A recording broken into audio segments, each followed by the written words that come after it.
Nous sommes en plein cœur de la Nuit de l'Orientation 2017, la 9e édition, à la CCI de Lyon Métropole Saint-Étienne-Roanne. Et à mes côtés, Yves Flamier. Bonjour, merci de venir sur ce plateau télévisé. Merci à vous de m'avoir invité. Mais c'est toujours un grand bonheur de vous avoir à nos côtés. Alors vous êtes le chef, alors je lis mes notes pour ne pas me tromper, vous êtes le chef du service académique d'information et d'orientation. C'est ça, donc je suis un conseiller de la rectrice et je pilote avec elle les dispositifs d'information et d'orientation, les conseillers d'orientation et la politique académique d'information et d'orientation. Alors vous êtes la bonne personne, parce que sur cette question d'orientation, rien n'est moins, en tout cas rien n'est plus difficile que de trouver son métier, de trouver quelle destination je vais avoir, choisir finalement se projeter sur son avenir professionnel si jeune, c'est un peu compliqué, mais même quand on grandit finalement, on est toujours un peu en recherche d'orientation. Alors comment vous aidez les jeunes et leurs familles à faire un petit peu, à s'y retrouver, à faire un choix? Alors, effectivement, s'orienter, c'est difficile, en tout cas pour certains élèves. Il y a des élèves pour lesquels le choix d'un métier ou d'une carrière va s'imposer assez rapidement, mais pour d'autres, il faudra du temps. Et la première caractéristique, effectivement, du processus d'orientation, c'est que c'est un processus qui s'opère sur le temps, sur un temps relativement long. C'est pour ça que on a mis en place dans les programmes scolaires un parcours qui s'appelle le parcours Avenir, qui est mis en place dans les établissements des collèges et les lycées. Et l'idée, c'est que depuis la 6e, on commence à informer les jeunes sur les métiers, la découverte du monde économique et professionnel, les professions, les études qui peuvent y conduire. Et c'est une approche qui se fait par petites touches parce que, comme je vous le disais, ça doit s'opérer sur un temps long. Il faut réfléchir, il faut se poser des questions, il faut beaucoup explorer. Et le conseil justement qu'on peut donner aux jeunes et aux familles, c'est de prendre ce temps. Et c'est vrai au collège comme c'est vrai au lycée. On parle d'APB par exemple avec la difficulté, mais APB c'est un moment qui vient au bout d'un processus. Et de la même façon, à la fin de la 3e, c'est bien au bout d'un processus. Et c'est pour ça que cette notion de parcours est très importante. Donc c'est un parcours qui se met en place dans les enseignements au collège. Et il est mis en place, et le jeune doit être curieux dans ce parcours, il doit interroger ses professeurs. Il doit faire appel au conseiller d'orientation psychologue. On y pense, ça paraît une banalité que de le dire, mais dans chaque établissement, il y a un conseiller d'orientation psychologue dont c'est le métier, parce que la deuxième caractéristique d'un parcours d'orientation, c'est qu'il est personnel. Voilà, il est personnel, donc le jeune, en fonction de ce qu'il a envie de faire, mais en fonction de ses capacités aussi, on n'est pas tous à égalité, et puis en fonction de ses aptitudes, on peut avoir des aptitudes plus artistiques, plus scientifiques, plus littéraires. Donc le conseiller d'orientation va tenir compte de ces aptitudes pour conseiller le jeune, savoir si on va plutôt aller faire des études plutôt longues ou plutôt des études qualifiantes directement. Et il faut pas, le conseil qu'on peut donner, c'est de ne pas rester seul par rapport à ces questions. C'est de poser des questions à tout le monde. Alors après, nous, comment on aide? Je vous l'ai dit, il y a les conseillers d'orientation qui sont présents dans les établissements qu'on peut aller solliciter dans les CIO.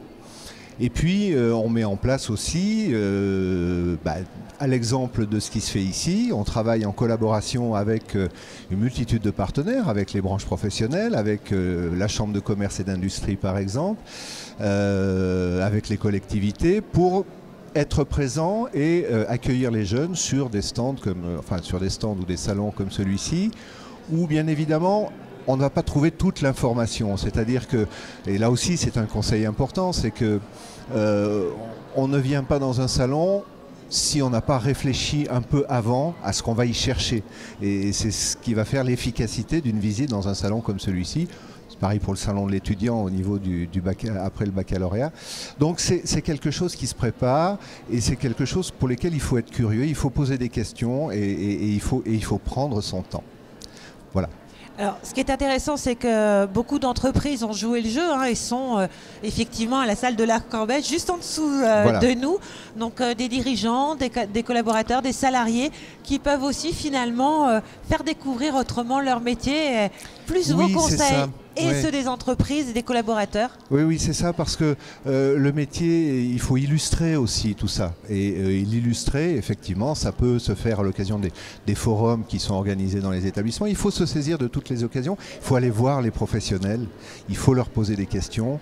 Et pour vivre un peu la réalité de ce que peut être un métier qu'on peut imaginer et dont on peut avoir une représentation toujours qui peut être en décalage avec la réalité. Donc il faut vraiment fouiller. En tout cas, ils sont venus nombreux voilà, cette année. On peut les remercier. Effectivement, ce sont des rencontres qui sont précieuses et dont il faut profiter.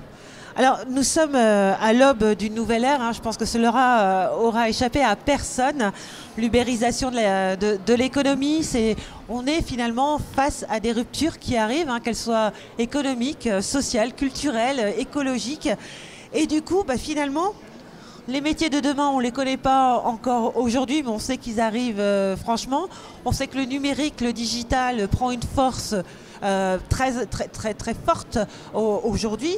Mais finalement, le rectorat, cette vieille maison, je veux dire institutionnelle et belle maison, n'y voyez pas, mais vraiment cette très belle maison, comment elle travaille à l'école de demain? Alors avant de travailler à l'école de demain, il faut travailler à l'école d'aujourd'hui. Parce que c'est bien l'école d'aujourd'hui qui prépare les jeunes au monde de demain. Ce monde, effectivement, vous l'avez souligné, il prend des tours nouveaux, des nouvelles formes de relations sociales, des nouvelles formes de travail. Et il ne faudrait pas résumer ça à l'apparition et à la prégnance du numérique. C'est aussi vraiment de nouvelles formes de travail. Donc comment est-ce qu'aujourd'hui, l'éducation nationale, puisque le rectorat, l'académie, c'est bien évidemment la politique, d'abord la politique nationale d'éducation, c'est en travaillant bien sûr sur de l'apport de connaissances nouvelles qui seront utiles mais qui devront aussi s'adapter. Les connaissances qu'on acquiert aujourd'hui et de plus en plus devront se réactualiser pendant tout le cursus professionnel et toute la vie finalement du jeune qui sera demain un travailleur, un citoyen, etc. Donc l'école, elle s'adapte en permanence. Cette vieille maison qu'est l'éducation nationale s'adapte en permanence par ses contenus. Bon, des contenus sur le numérique sont aujourd'hui bien évidemment mobilisés du collège au lycée. On a des classes numériques, on travaille aujourd'hui sur des tablettes. Voilà, l'équipement se généralise sur des outils de travail. Donc ça s'appuie sur des connaissances nouvelles. On introduit des contenus comme le codage, par exemple, dès le collège en technologie, et puis en lycée avec de nouvelles options qui apparaissent d'initiation de codage numérique. Et puis, mais encore une fois, il ne faut pas résumer la société de demain à une société numérique. Cette société, vous l'avez souligné, ce sont de nouveaux modes de travail, ce sont de nouvelles relations, de nouveaux modes de relations sociales. Et donc, on travaille aussi sur l'acquisition, finalement, de nouvelles capacités à travailler dans ce cadre-là. Donc, qu'est-ce que ça veut dire? Ça veut dire apprendre à travailler en mode collaboratif, à travailler en réseau, ça veut dire travailler en groupe, ça veut dire travailler en mode projet. Et aujourd'hui, la pédagogie, vous n'êtes pas sans savoir qu'il y a une réforme des contenus du collège, sont ancrés là-dessus. En tout cas, les modalités pédagogiques qu'on met en œuvre aujourd'hui, elles sont destinées à familiariser l'élève et lui apprendre à travailler en groupe, à travailler en mode projet et à se prendre en charge, à devenir autonome. Parce que c'est aussi une caractéristique. Face à ce monde, il faut être plus autonome, il faut savoir aller chercher l'information. Autrefois, le professeur délivrait l'ensemble des savoirs nécessaires. Aujourd'hui, les professeurs accompagnent les jeunes dans une recherche d'information, mais qu'ils cherchent à rendre également plus autonomes. Donc c'est ça c'est la transformation qui ne fait pas forcément l'objet d'une grande communication, mais qui s'adapte en permanence dans les contenus d'enseignement et dans les modalités d'enseignement au collège et au lycée. En tout cas, merci beaucoup Yves Flamier. Si vous souhaitez plus d'informations sur les métiers, sur les secteurs qui recrutent, sur les formations qui en découlent, je vous propose de vous connecter sur 2 sites. Celui de la Chambre de commerce et de l'industrie de Lyon Métropole, où vous trouverez plein d'astuces, plein d'informations, et y compris des agendas, parce qu'il faut être, comme vous le disiez Yves Flamier, des reporters de son avenir, donc il faut aller chercher l'information. Et pas que sur le net. J'ai oublié de citer l'ONICEP avec tous les outils numériques, et puis ils sont présents également sur ce salon. On est présent également sur ce salon, voilà, auprès des conseillers, auprès de tout le monde. Il faut aller chercher l'information. Et puis un autre site aussi sur la nuit de l'orientation, organisée par la Chambre de commerce de Lyon Métropole et Saint-Étienne-Roanne. Et puis sur YouTube, où on peut retrouver toutes les vidéos, plein de métiers, plein de professionnels. Et ces informations, il faut les exploiter derrière avec ses professeurs. Il faut poser les questions. Quand on a trouvé des informations, il faut les fouiller. Eh bien, Yves Flamier et moi-même, nous vous souhaitons une très très belle soirée et une très belle orientation. Merci, bonsoir et bon courage à tous.